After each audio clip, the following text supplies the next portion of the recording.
When would you say you discovered you were a conservative?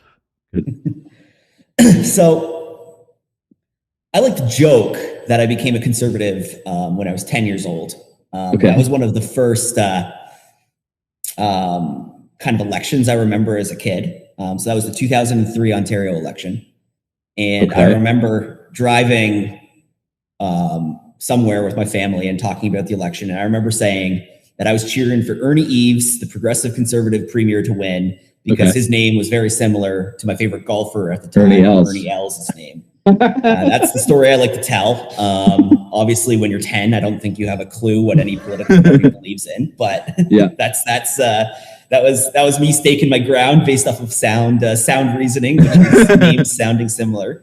But then when I was in grade 7 or 8, I can't remember exactly which grade, I had the opportunity to go to Queen's Park and work as a legislative page. So could you just tell everyone what that is? Yeah, so the Queen's Park, the Ontario legislature, has a program where they let students in grade 7 or 8, they take them out of this classroom for 4 to 6 weeks, depending on the time period, and puts them to work, working inside the chambers of the legislature.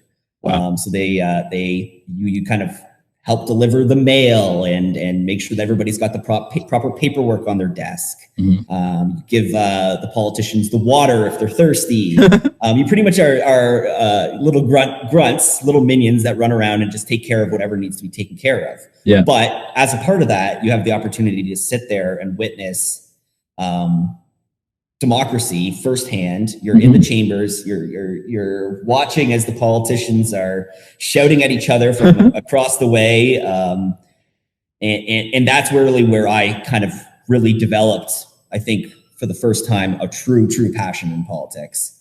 And it was there, just kind of taking it all in, watching the debates at the time, that I came to the conclusion that I was a conservative, and from there I was hooked, and I went home and I read everything I possibly could. I'd read the news every single day. I'd have magazine subscriptions about current events. Yeah. I'd read political documents. I just consumed everything, and that's kind of where I began to stake out my conservatism, I guess.